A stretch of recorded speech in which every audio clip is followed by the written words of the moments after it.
कृष्णदेवाय सात्वते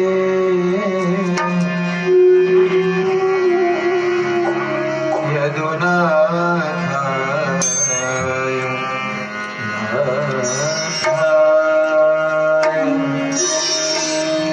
श्रीराधय पतये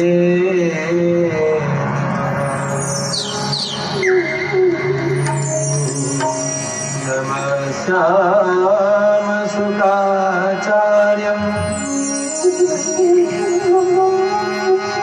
वासिष्ठं व्याससम्भवम्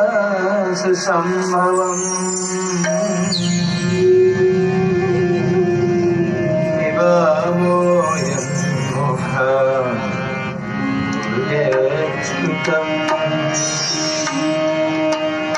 भागवतामृतम्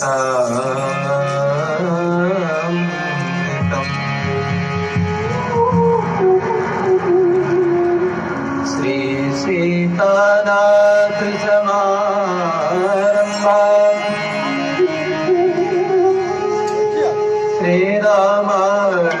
श्रीरामानन्दार्य मध्यमाम्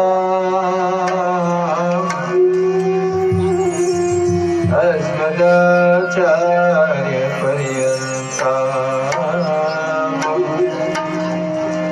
वन्दे श्री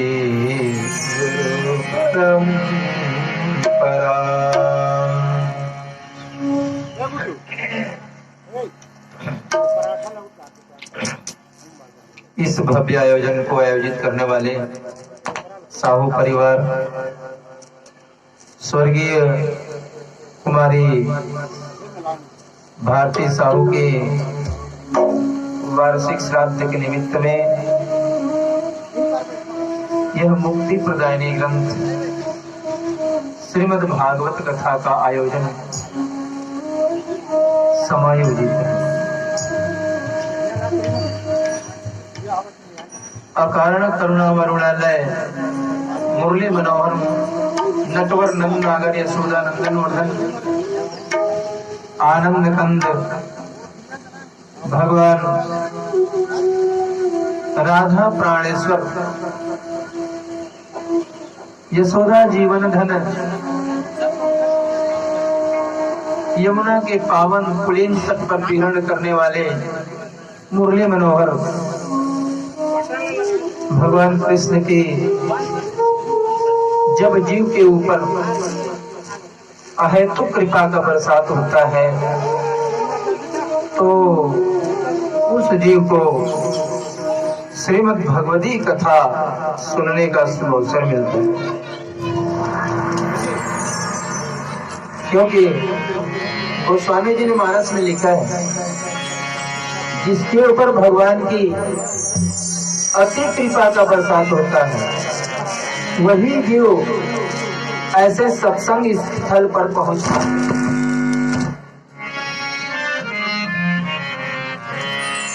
अति हरि कृपा जाहि पर होई, अति हरि कृपा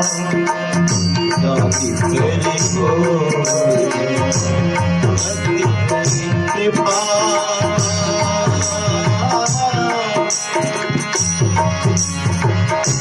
अति हरि कृपा अति हरि कृपा जाहि पर होई, अति हरि कृपा जाहि पर होई।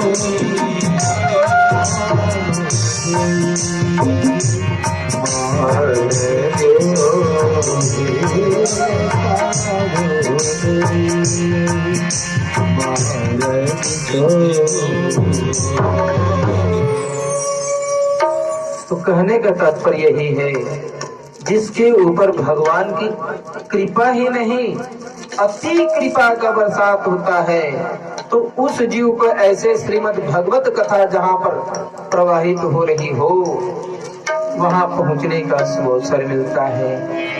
तो निश्चित ही मान के चलिए भगवान कृष्ण का हम लोगों के ऊपर अति कृपा का बरसात हुआ। और फिर राधा रानी और भगवान कृष्ण जिसको अपना मानते हैं उसी को अपने पास बुलाते हैं। भगवान कृष्ण जिसको अपना मान लेते हैं उसी जीव को अपने पास बुला लेते हैं। जय हो, जहाँ कथा हो रहा हो वहाँ बुला लेते हैं भगवान। ये भगवान की ही कृपा का परिणाम स्वरूप है। कल आप लोग भागवत कथा के महात्म्य को सुन रहे थे, जिसमें आप लोगों ने सुना पूज्य सुखदेव जी महाराज ने परीक्षित को कथा सुनाया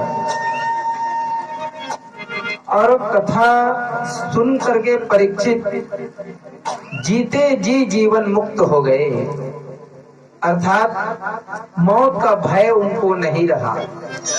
आज प्रत्येक जीव को मौत का भय सता रहा है, लेकिन दत्त चित्त से जो भगवान की कथा सुनता है, कथा का अवलंबन लेता है, कथा का आधार लेता है, उसको मृत्यु का भय नहीं रहता। और आपने यह भी सुना धुंधकारी जैसे क्रूर कर्मा दुराचारी हमेशा क्रोधी सतत निरंतर जो दूसरों को कष्ट देता रहे, जो माता को न माने, जो पिता को न माने, जो गुरु को न माने, ऐसे दुराचारी निशाचर धुंधकारी जैसे जीव भी प्रेत होकर के भटक रहा था, वो भी कथा सुन करके मुक्त हो गए। उनके लिए विमान आया भगवान का। तो श्रीमद् भागवत कथा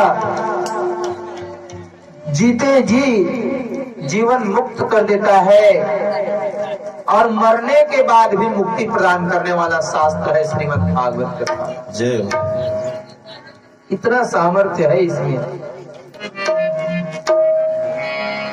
और आपने सुना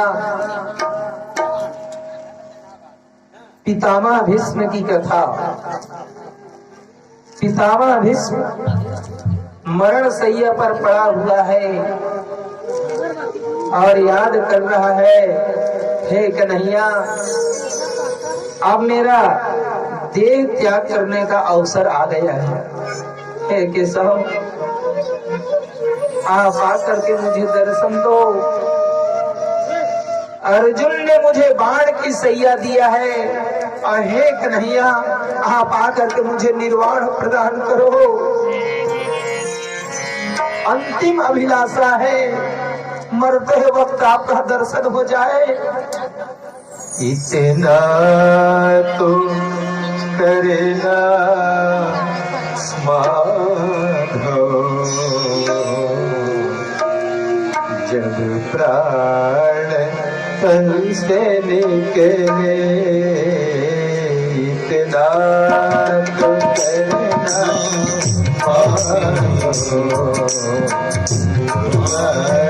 तन से निकले इतना तो करना स्वामी प्राण तन से निकले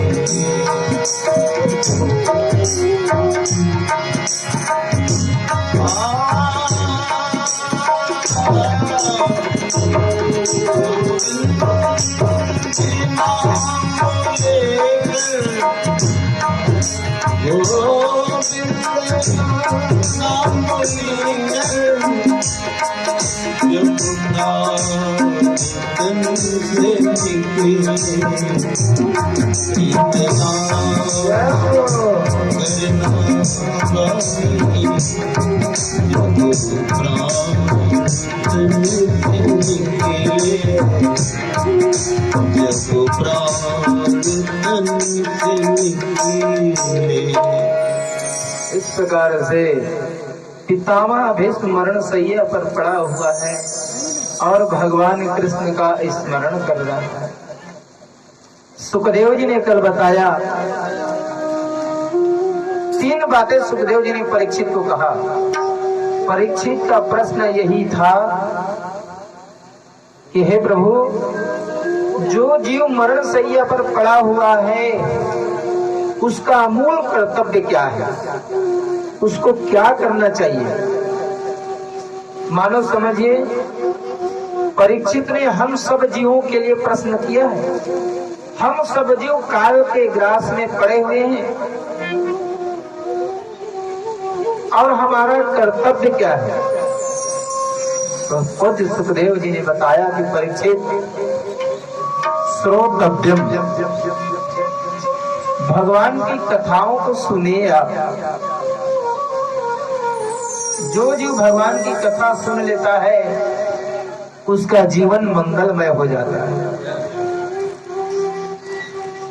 उसके पश्चात कहा, स्मरण, भगवान कृष्ण का एक निष्ठ स्मरण करो।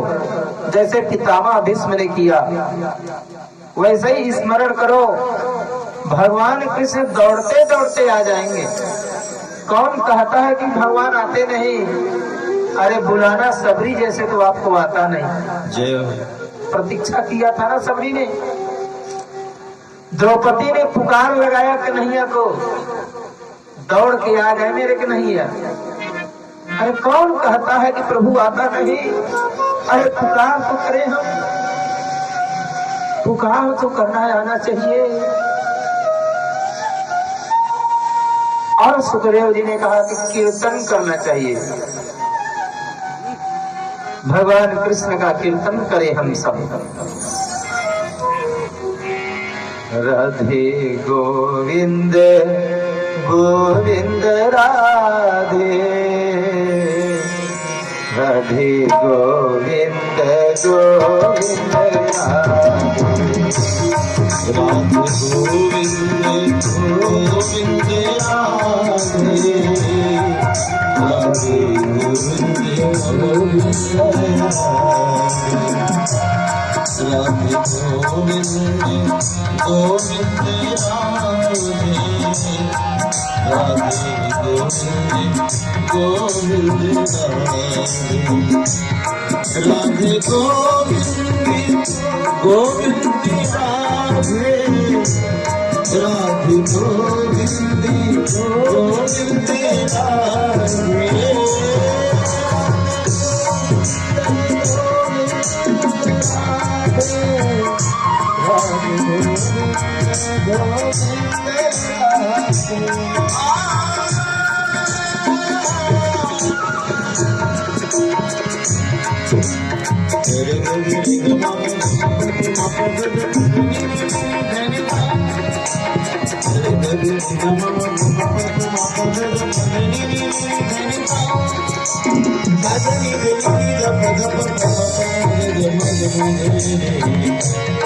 राधे गोविंद राधे राधे गोविंद राधे राधे राधे राधे गोविंद राधे राधे गोविंद राधे गोविंद गोविंद राधे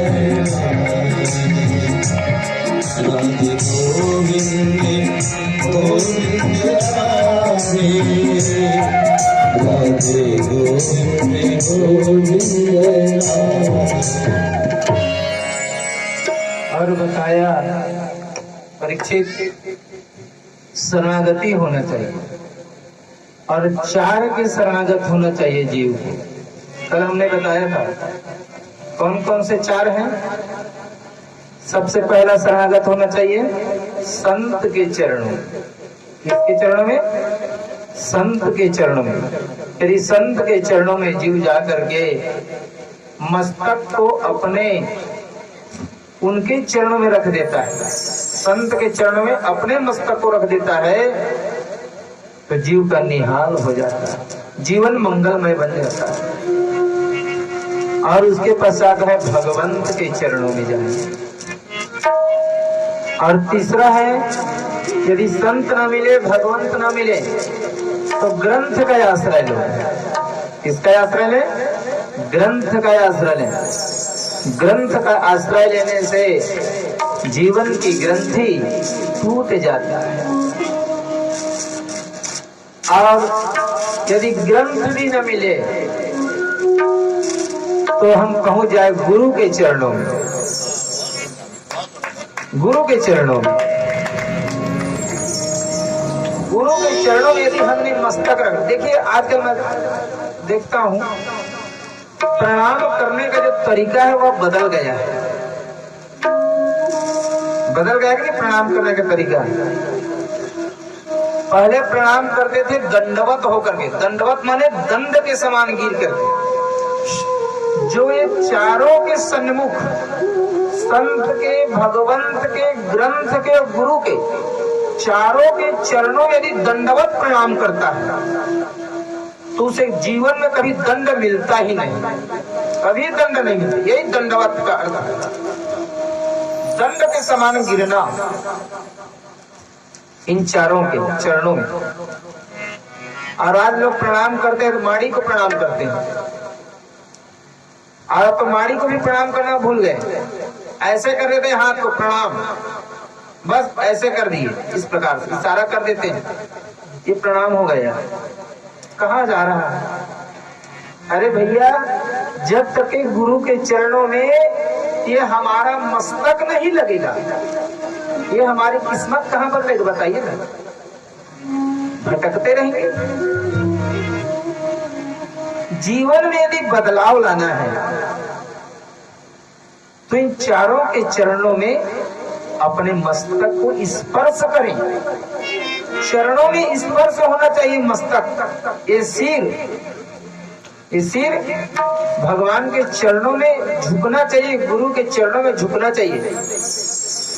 और गुरु के चरण में जिसका सिर झुक जाता है उसका जीवन में कुछ बिगाड़ नहीं होता। कुछ न बिगड़ेगा तुम्हारा, गुरु शरण जाने के बाद कुछ न बिगड़ेगा तुम्हारा। गुरु तुम्हारा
कुछ न बिगड़ेगा।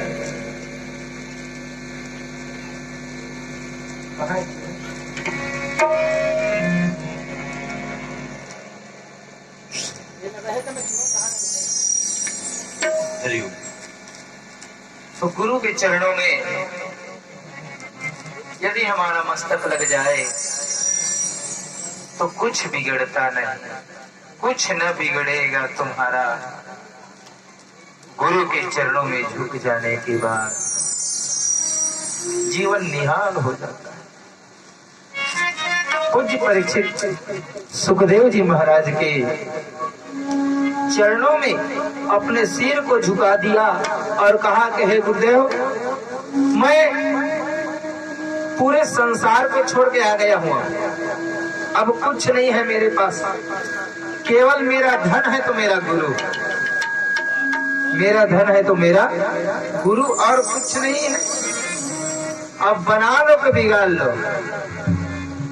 अरे भैया, गुरु के चरणों में जो चला जाता है उसका कभी बिगाड़ नहीं होता, उसका बनता ही है।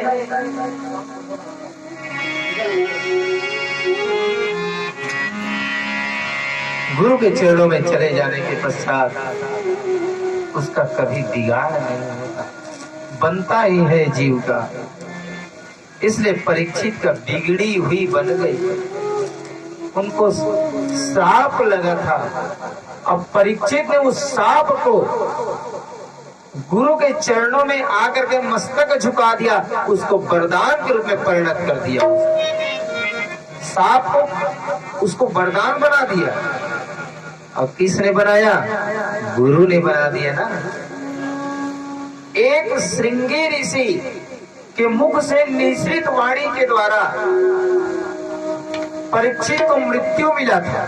मृत्यु को साफ मिला था ना, 7वें दिवस तुम्हारा मृत्यु हो जाएगा कह करके श्रृंगी ऋषि ने दिया था उनको श्राप। और एक ऋषि है सुखदेव जी महाराज, जिनके वाणी के द्वारा निश्रित कथा के द्वारा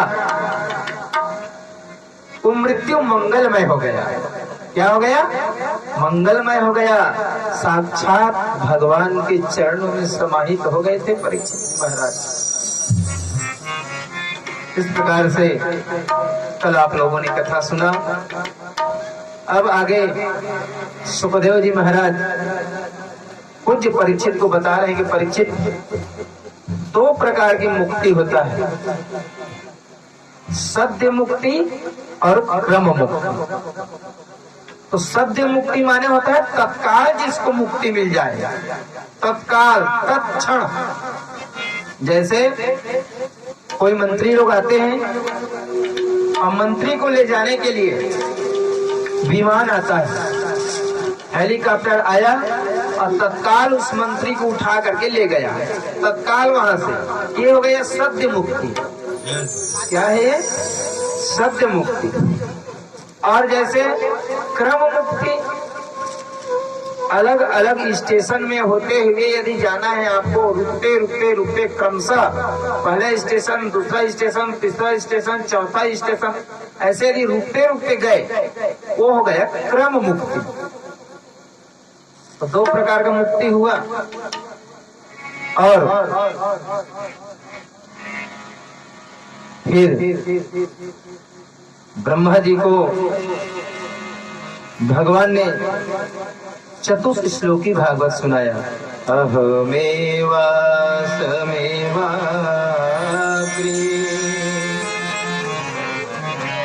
नान्यदयद सत्परम् पश्चादहं यदेतच्च यो अवशिष्येत सो सम्यम् ऋते अर्थयत्प्रतीयेत न प्रतीयेत चयात्मनि तद्विद्यादात्मनो। इस प्रकार से भगवान भगवान ने ब्रह्मा जी को चतुर्थ श्लोकी भागवत सुनाई। नारद जी महाराज एक बार ब्रह्मा जी को ध्यान करते हुए बैठे देखा और ब्रह्मा जी भगवान का ध्यान कर रहे थे। नारद जी आए। नारद जी ने अपने पिताजी ब्रह्मा जी को कहा कि पिताजी, मैं तो इस संसार की सृष्टिकर्ता आपको ही मानता था और आप बैठे बैठे जिसका ध्यान कर रहे हो तो लगता है आपके ऊपर में भी कोई है क्या? तो ब्रह्मा जी ने बताया कि बेटा हाँ, मेरे ऊपर में भी कोई है, आदि नारायण है, जिनके नाभि कमल से मैं उत्पन्न हुआ हूं, उसी का ध्यान मैं निरंतर करता रहता हूं। और विदुर जी महाराज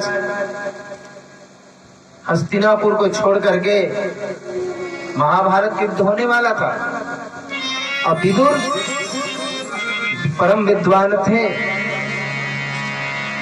नीतिज्ञ थे, लेकिन दुराचारियों ने उनके नीति का कद्र नहीं किया। विदुर के नीति का कद्र नहीं किया, विदुर का सम्मान नहीं किया। विदुर समझ गए कि जहां सम्मान नहीं होता वहां मुझे नहीं रहना चाहिए।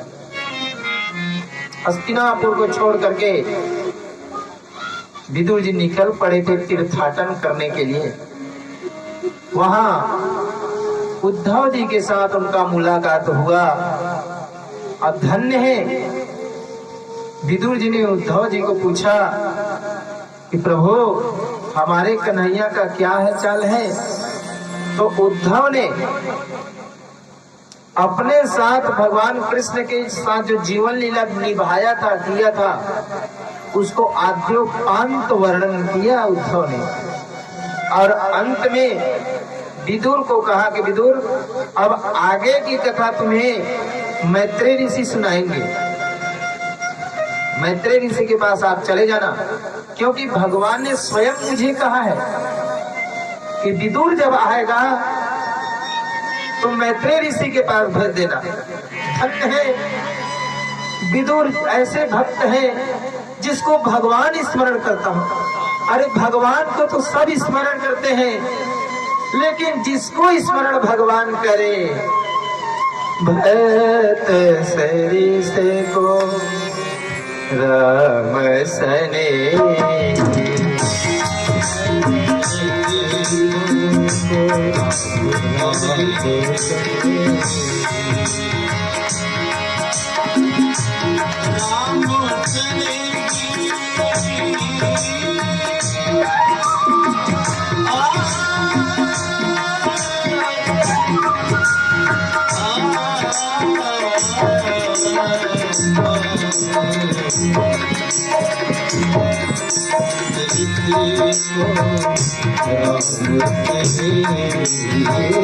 जग जप राम जप जैसे भरत जी का स्मरण निरंतर भगवान राम करते थे ना। अरे भगवान राम का स्मरण सब करते हैं, भगवान राम का स्मरण करके सब कर जाते हैं, कृष्ण का स्मरण करके सब कर जाते हैं, लेकिन धन्य है वे जीव को जिसको भगवान स्मरण करे। ये है विदुर। अब विदुर के बारे में आपने जाना होगा ना, कथा में आपने सुना ही है कि एक बार भगवान कृष्ण जब हस्तिनापुर गए हुए थे तो दुर्योधन के यहाँ 56 प्रकार के व्यंजन बना हुआ था। दत्तचिक से आप लोग कथा सुनेंगे ना। दुर्योधन के यहाँ 56 प्रकार का व्यंजन बना हुआ था, उस व्यंजन को छोड़ करके आज भगवान विदुर के यहाँ गए हुए। धन्य है। और आज विदुर घर में नहीं है कि कन्हैया हमारे घर आ जाए, और विदुरानी घर में स्नान कर रही थी और घर के बाहर में संकल लगा हुआ था, दरवाजा लगा हुआ था, और कन्हैया पहुंच गए और कन्हैया ने कहा, काकी एकाकी। जैसे ही भगवान कृष्ण के इस मधुर वाणी को सुना, विदुरानी दौड़ती हुई आ गई। उनको ये भी पता नहीं कि मेरे शरीर में वस्त्र है कि नहीं है। ये है विदुरानी का प्रेम कन्हैया के प्रति। और दौड़ पड़े कि मेरे लाला आया हुआ है, मेरे कन्हैया पहुंचा हुआ है। अरे जगदाधार जगत नियंता परिपूर्ण परात्पर परमात्मा आज मेरे घर में आए हैं। विदुरानी के भाव का ठिकाना न रहा। कन्हैया ने जैसे ही विदुरानी को देखा तो अपने पीताम्बर को पहले फेंक दिया भगवान ने विदुरानी के ऊपर और कहा कि काकी, मुझे बहुत भूख लगा है, आज बहुत भूख लगा है। आज हरि आई विदुर घर पहुँचा, आज हरि आए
इस प्रकार से